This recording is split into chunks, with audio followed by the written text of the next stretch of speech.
Hi hello ನಮಸ್ಕಾರ ವೀಕ್ಷಕರೇ. ನಾನಿವತ್ತು ಹೊಸ ರೆಸಿಪಿ ಜೊತೆ ಬಂದಿದ್ದೀನಿ. ಏನು ರೆಸಿಪಿ ಅಂದರೆ ಗೆಡ್ಡೆ ಕೋಸು ಬಳಸಿ ಪಲಾವ್ ಮಾಡೋದು. ಯಾವ ಥರ ಮಾಡಬೇಕಂತ ನಾನು ಹೀಗೆ ಹೇಳ್ಕೊಡ್ತೀನಿ. ಇಂಗ್ರೀಡಿಯೆಂಟ್ಸ್ ಏನೇನು ಬೇಕಂತ ಹೇಳ್ತೀನಿ ನೋಡಿ. ಹಾಯ್ ಫ್ರೆಂಡ್ಸ್, ನೋಡಿ ನಾನು ಗೆಡ್ಡೆ ಕೋಸನ್ನ ಸಣ್ಣದಾಗಿ ಹಚ್ಚಿಟ್ಟಿದ್ದೀನಿ. ಅದಕ್ಕೆ ಕ್ಯಾರೆಟ್ ಹಚ್ಚಿಟ್ಟಿದ್ದೀನಿ, ಈರುಳ್ಳಿ ಹಚ್ಚಿದ್ದೀನಿ, ಟೊಮೊಟೊ ಹಚ್ಚಿಟ್ಟಿದ್ದೀನಿ. ಮತ್ತು ಇದು ಏನಪ್ಪ ಅಂದರೆ ಇದನ್ನು ಬೆಳ್ಳುಳ್ಳಿ, ಕೊತ್ತಂಬರಿ ಸೊಪ್ಪು, ಸಬ್ಸಿಗೆ ಸೊಪ್ಪು, ಒಂದೆರಡು ಮೆಣಸಿನ್ಕಾಯಿ ಇಷ್ಟನ್ನು ಹಾಕ್ಕೊಂಡು ಅದ್ರ ಜೊತೆ ಶುಂಠಿ ಇಷ್ಟನ್ನು ಹಾಕ್ಕೊಂಡು ರುಬ್ಬಿಟ್ಕೊಂಡಿದ್ದೀನಿ ಒಗ್ಗರಣೆಗೆ ಹಾಕೋಕ್ಕೆ ಅಂತ. ನಾನು ಇಷ್ಟು ರೆಡಿ ಮಾಡ್ಕೊಂಡಿದ್ದೀನಿ. ಯಾವ ಥರ ಮಾಡೋದು ಅಂದರೆ, ಈಗ ಪಾನಿಗೆ ಮೊದಲು ಎಣ್ಣೆ ಹಾಕ್ಕೋಬೇಕು. ಎಣ್ಣೆ ಹಾಕ್ಕೊಂಡೆ. ಈಗ ಸಾಸಿವೆ ಹಾಕ್ಕೋತಾ ಇದ್ದೀನಿ. ಓಕೆ, ಅದು ಚೆನ್ನಾಗಿದೆ. ನಮ್ಮ ಮನೇಲಿ ಹಸಿ ಬಟಾಣಿ ಇರಲಿಲ್ಲ, ಖಾಲಿ ಆಗಿತ್ತು. ಸೊ ಇರೋರು ಹಸಿ ಬಟಾಣಿ ಹಾಕ್ಕೊಂಡ್ರು ತುಂಬ ಚೆನ್ನಾಗಿರುತ್ತೆ. ಮತ್ತು ಇದ್ರ ಜೊತೆ ಫಸ್ಟು ನಾನು ಒಬ್ಬರೊಬ್ಬರು ಚಕ್ಕೆ ಲವಂಗ ಮೊದಲು ಹಾಕೋತಾರೆ, ಬಟ್ ನಾನು ಈರುಳ್ಳಿ ಫಸ್ಟ್ ಹಾಕೋತಾ ಇದ್ದೀನಿ. ಈರುಳ್ಳಿ ಹಾಕ್ಕೊಂಡು ಸಾಸಿವೆ ಎಲ್ಲ ಸಿದ್ದಾದ್ಮೇಲೆ ಈರುಳ್ಳಿ ಹಾಕೊಂಡಾದ್ಮೇಲೆ ಈಗ ಚಕ್ಕೆ ಲವಂಗ ನಾನು ಹಾಕೋತಾ ಇದ್ದೀನಿ. ಜೊತೆ ಒಂದು ಏಲಕ್ಕಿನೂ ಸಹ ಹಾಕೋತಾ ಇದ್ದೀನಿ. ಆಮೇಲೆ ಇದನ್ನು ಸ್ವಲ್ಪ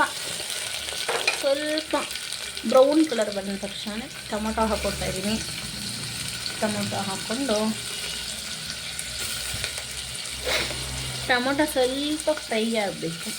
ಫ್ರೈ ಆದಮೇಲೆ ಫ್ರೈ ಆಗಲಿ.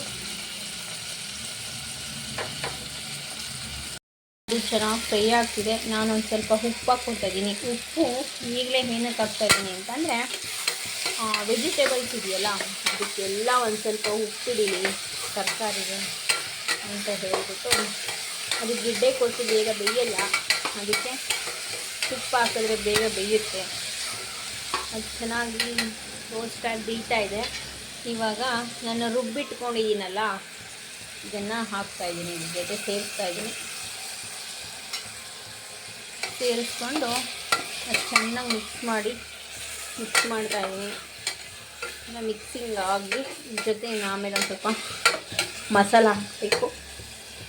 ಚೆನ್ನಾಗಿ ಮಿಕ್ಸ್ ಆಗಲಿ. ನಾನಿವಾಗ ಒಂದು ಸ್ವಲ್ಪ ಅರಿಶಿನ ಪುಡಿ ಹಾಕ್ಕೋತಾ ಇದ್ದೀನಿ. ಅದ್ರ ಜೊತೆ ಒಂಚೂರು ಗರಂ ಮಸಾಲ ಹಾಕ್ತಾಯಿದ್ದೀನಿ. ಅರಿಶಿನ ಪುಡಿ ಮತ್ತು ಗರಂ ಮಸಾಲ ಹಾಕಿ ಮಿಕ್ಸ್ ಮಾಡ್ತಾಯಿದ್ದೀನಿ. ಸೊ ಇದು ಯಾವ ಥರ ಬರುತ್ತೆ ನೋಡೋಣ. 5 ನಿಮಿಷ ಚೆನ್ನಾಗಿ ಮಿಕ್ಸ್ ಆಗಲಿ. ಫ್ರೆಂಡ್ಸ್, ನಾನೀಗ 2 ಲೋಟ ನೀರು ಇಟ್ಕೊಂಡಿದ್ದೀನಿ. ನೀರು ಹಾಕಿದ್ಮೇಲೆ ಅಕ್ಕಿ ತೊಳೆದಿಟ್ಟಿದ್ದೆ, 1 ಲೋಟ ಅಕ್ಕಿ, ನಮ್ಮ ಮನೆಗೆ ಎಷ್ಟು ಬೇಕೋ ಅಷ್ಟು. ಈಗ ಅಕ್ಕಿ ಹಾಕ್ಕೋತಾ ಇದ್ದೀನಿ.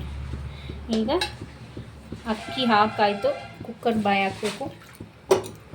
ಸೊ ಕುಕ್ಕರ್ ಬಾಯಿ ಹಾಕಿ ಒಂದು ವಿಷಿಲ್ ಇಲ್ಲ 2 ವಿಷಿಲ್ ಹೊಡ್ಸಾದ್ಮೇಲೆ ಟೇಸ್ಟ್ ಹೆಂಗಿದೆ ಅಂತ ನೋಡೋಣ.